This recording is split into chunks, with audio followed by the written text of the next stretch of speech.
Hi there, I'm Mr. Eric Little, Spanish 1, Smyrna High School, and today we're going to be learning a little bit about the Spanish that you already know.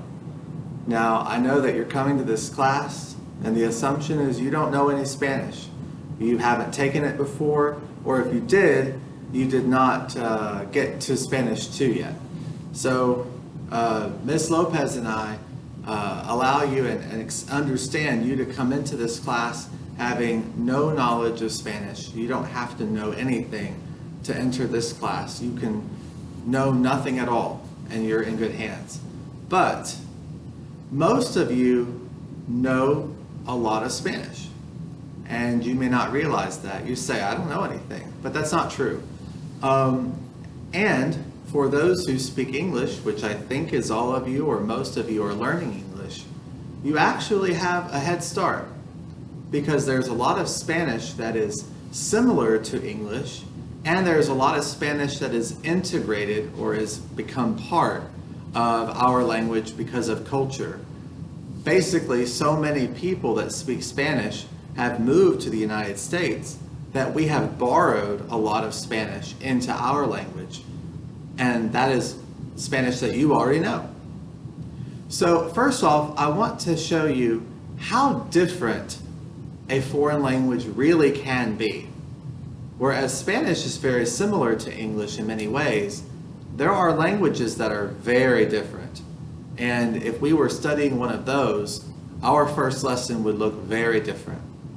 So on the board behind me, I know you see a lot of words that look familiar to you, and that's a good thing.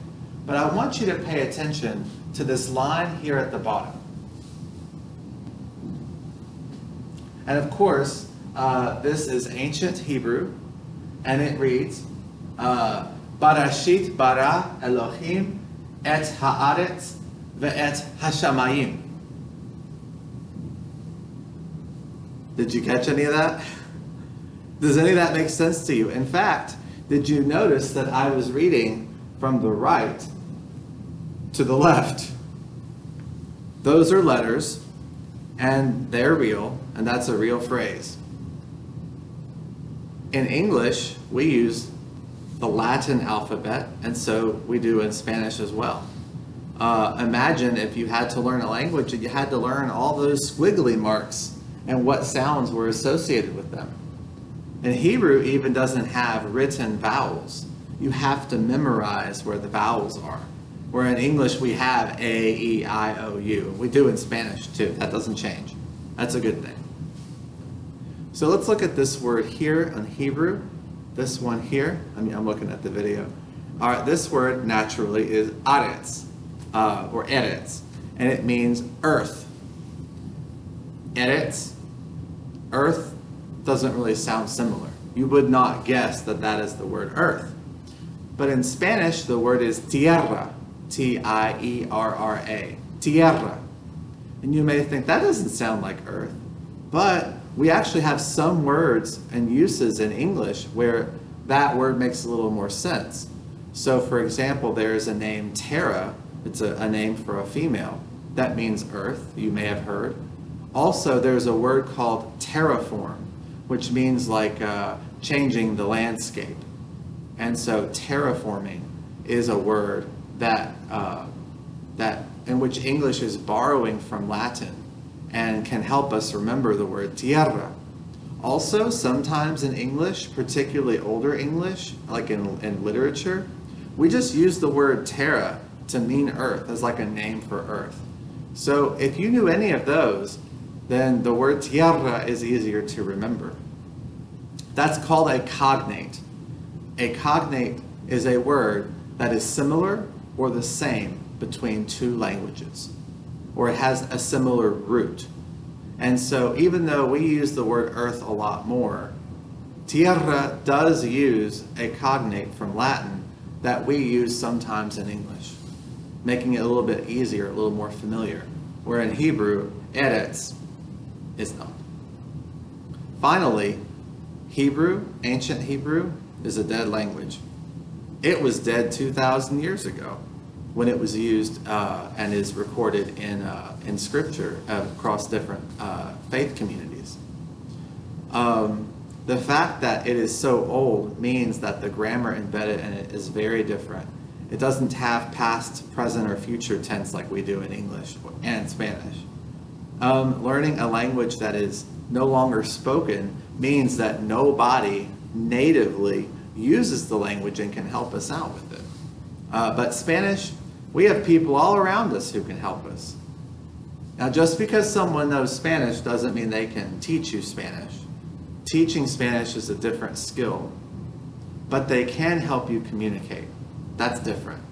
And so the fact that we have so many native Spanish speakers around us makes Spanish a little bit more, a little bit easier for us to reach.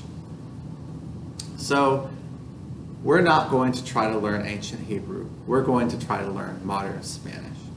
So another thing that makes Spanish easier for us to absorb and to use is the fact that Spanish is so common in our culture and it's all around us. And in fact, many different places, names, foods, expressions, and numbers are things that we already know in Spanish because of our exposure to that world. So look on the board. Let's look at places first. So like this first place that we have listed here is obviously New York.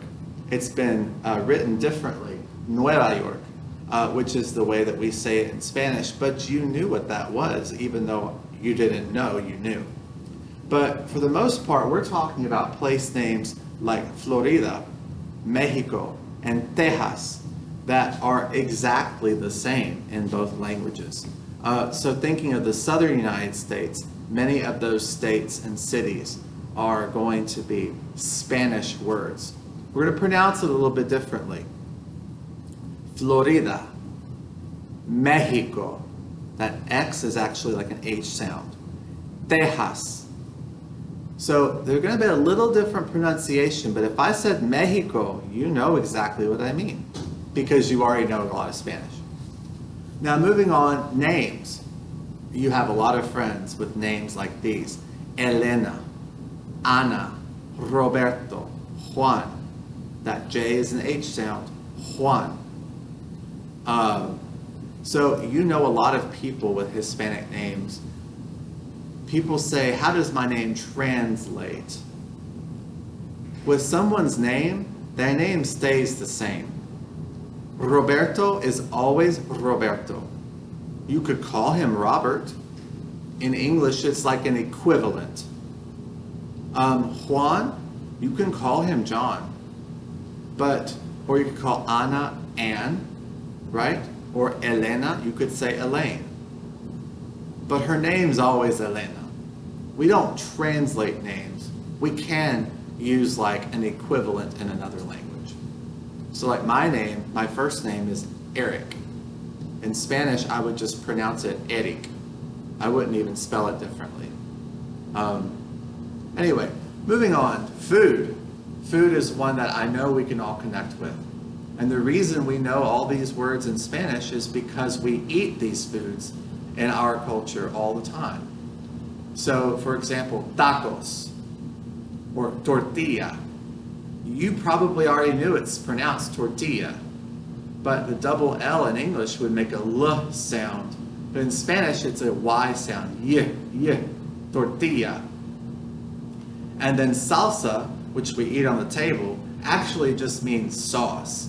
So it's correct, that is salsa, but it's like a specific salsa, like a red sauce, salsa roja, for example. What happened is we borrowed these words from Spanish and we just started using them, and they became part of our English vocabulary. But you know, other languages borrow our words too.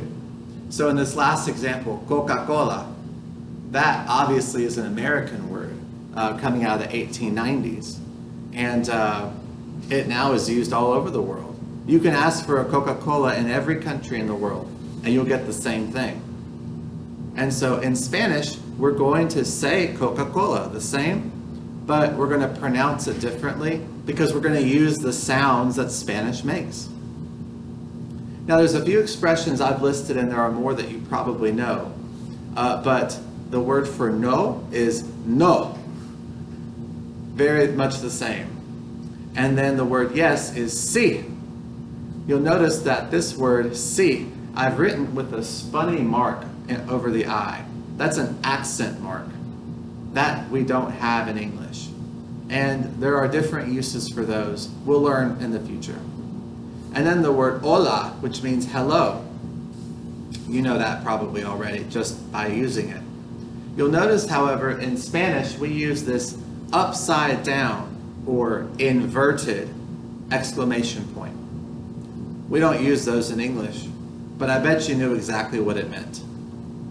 And then this other word, I noticed a lot of people in the real world, they often know the word mucho, and they think it means much or a lot. It means a lot. It does. But the word mucho is, it changes based on other words in the sentence, so you have to be careful. Finally, and from what I have figured in the last 20 years of learning Spanish, most Americans can count to 10 or at least 5 in Spanish. And so this you will recognize uno, dos, tres, cuatro, and cinco, the first 5 numbers. You probably knew before this video. And if not, you can recognize them. You probably can also count 6 to 10. Seis, siete, ocho, nueve, y diez. And that's often because of an early education like at Sesame Street. We like to learn the numbers and how to count in different languages. It helps people absorb the concept of numbers. So looking at the board, you already have a pretty extensive vocabulary in Spanish. You didn't even know it, but you can already tell people's names. You can describe different places. You can describe what you want to eat, at least in a Mexican restaurant.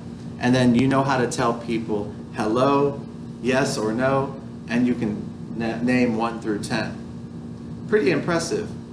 So what I encourage you to remember is Spanish is a familiar language to English. If you speak English as your primary language or you know it well, Spanish will not be the most difficult or most foreign language you could do. Secondly, I want you to remember to integrate these kinds of words as we learn new words and new grammar throughout the course. Never be shy in using some of these words you already know, even if it's not on a vocabulary list. Mix them and use them together as you start to produce language and make sentences. Finally, I want you to practice your pronunciation at home, especially using these words, because you know what they mean. But notice how they will be pronounced differently than in English. It's not a taco, taco. It's taco, taco. It's a little different. And use your ears and trust them and try to make those sounds. Especially since you're at home this semester anyway. Who knows how long. You can sit there and practice taco, taco all you want. No one's going to hear you, and it won't be embarrassing. Anyway, that is the Spanish you already know.